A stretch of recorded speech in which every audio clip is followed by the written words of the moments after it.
Di Banten itu ada satu temuan arkeologi yang cukup menakjubkan, bahkan 3000 tahun sebelum Masehi itu sudah ada. Itu karena ada ditemukan kuburan tempayan yang ada di Anyar. Karena tempayan itu gentong, ditemukan tahun 1946, penggalian arkeologinya ada satu tradisi masyarakat di Banten itu dikubur di dalam gentong. Di dalam gerabah. Artinya tradisi gerabah di Banten itu sudah cukup tua semenjak sebelum Masehi. Sampai perjalanan waktu yang tersisa hari ini hanya satu titik, yaitu di daerah Bumijaya sebagai produksi gerabah. Semasa Kesultanan, Bumijaya memang dijadikan sebagai pusat untuk pembuatan perabotan rumah tangga atau industri yang ada di Kesultanan saat itu diambil dari Bumijaya.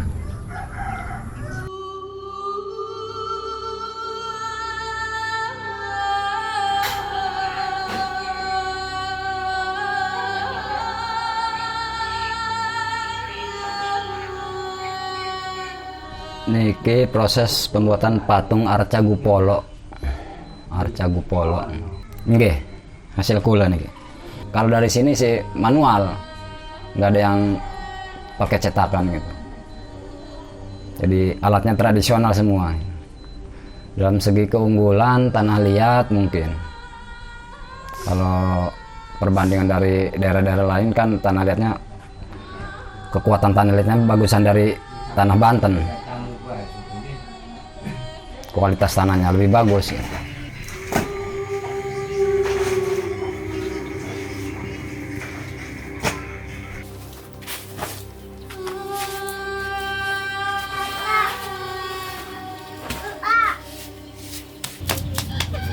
Kalau secara fungsi, gerabah itu memiliki dua fungsi besar, fungsi profan dan fungsi sakral.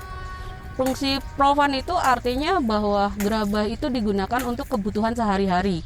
Jadi bisa sebagai peralatan rumah tangga, untuk keperluan penunjang dalam mata pencaharian, seperti untuk bandul jala misalnya. Bandul jala itu kan dibuat dari gerabah kan pada masa Kesultanan, itu untuk pemberat ikan. Jadi untuk kehidupan sehari-hari. Nah, sementara untuk fungsi berikutnya itu fungsi sakral. Fungsi sakral itu fungsi untuk ritual misalnya. Seperti kendi misalnya. Kendi yang dibawa ke tanah kuburan, kendi untuk ritual, seperti itu. Atau mamolo. Tahu mamolo? Mamolo itu hiasan atap bangunan. Nah, di masa Kesultanan Banten, mamolo itu dibuat dari gerabah, dihias. Dan hanya rumah-rumah orang-orang tertentu saja yang memiliki hiasan atap mamolo.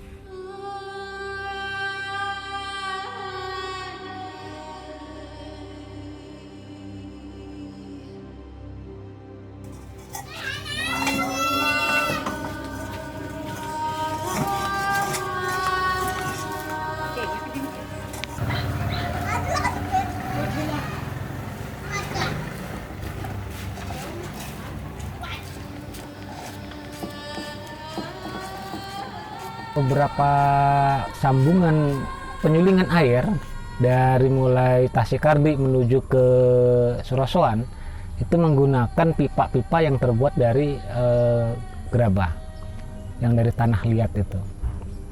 Itu di masa Kesultanan.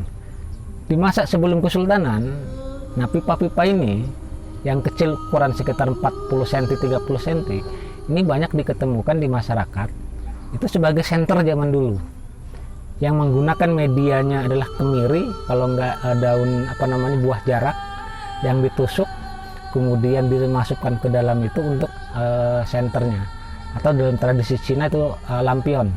Dan itu sudah dilakukan oleh masyarakat Banten sebelum Kesultanan.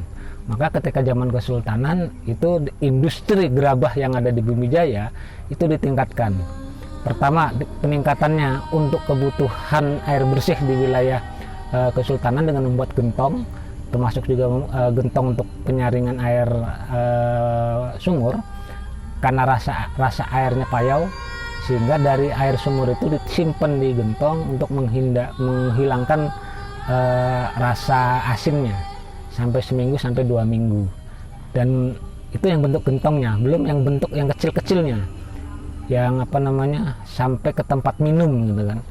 Itu terbuat dari gerabah itu, dan itu untuk kebutuhan hidup di masyarakat. Maka sampai tahun 40 sampai 70-an hampir seluruh masyarakat di Banten itu menggunakan tekonya, ya teko dari kendi. Gelasnya juga sama seperti itu. Jadi kalau sekarang karena sudah banyak industri yang lebih modern, sehingga yang tersisa hari ini terlihat gerabah hanya dijadikan sebagai pusat penjualan gentong-gentongnya aja gitu, sama kendi-kendi yang untuk ritual-ritual kematian itu yang dipakai gitu. Padahal itu dulu ya dipakai untuk stok air untuk disimpan di depan rumah.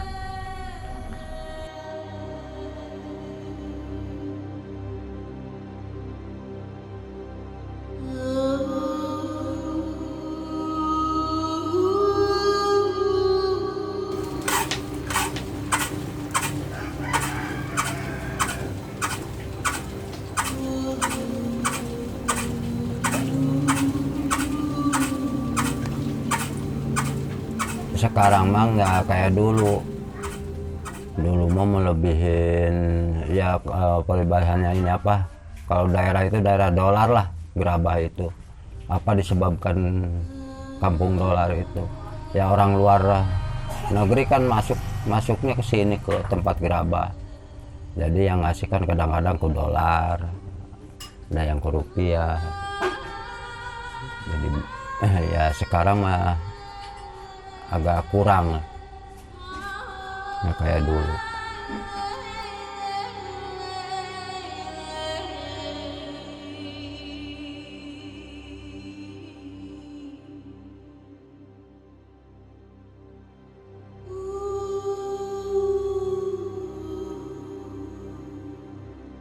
Setelah dikaji oleh Profesor Mundarjito, itu ada sekitar 75 macam motif, di mana motif-motif itu terkait erat dengan kehidupan masyarakat Banten, seperti motif daye, kemudian motif benteng yang artinya kekuatan gitu ya, kemudian motif tumpal seperti api, itu juga penyemangat seperti itu. Jadi memang dan motif-motif ini dibuat juga dengan berbagai macam teknik yang berbeda-beda. Ada teknik tempel, ada teknik gores, kemudian ada teknik cetak tekan gitu kan, dimana setiap motif itu punya pesan yang dibawa, terutama untuk menyemangati ya pengguna atau penikmat gerabah ini. Ada pesan yang ini dipakai tuh karena memang kita harus memiliki kekuatan spiritual seperti itu.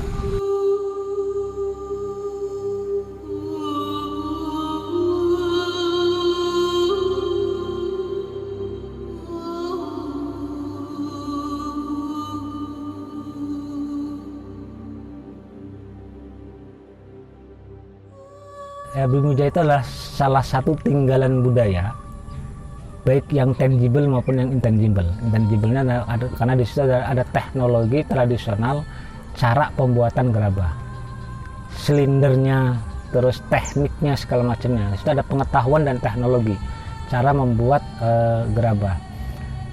Kenapa dipertahankan? Karena itu satu-satunya objek kebudayaan yang ada di Banten terkait dengan pengetahuan dan teknologi tradisional. Salah satunya itu adalah Bumijaya sebagai pembuat gerabah. Ini tidak sembarangan masyarakat yang bisa mendapatkan ilmu itu, sehingga ini tinggalan budaya yang masih utuh, dan saya berterima kasih kepada masyarakat yang masih mempertahankan tradisinya. Ini harus dipertahankan dan harus dijadikan sebagai tempat edukasi untuk memperkenalkan pengetahuan tradisional dalam dunia hari ini yang serba digital, serba modern, bahwa masyarakat Banten sejak dulu itu sudah memiliki teknologi yang cukup baik. Tinggal hari ini bagaimana untuk mengembangkan teknologi itu supaya lebih bermanfaat dan lebih maju dan dikenal oleh negara lain.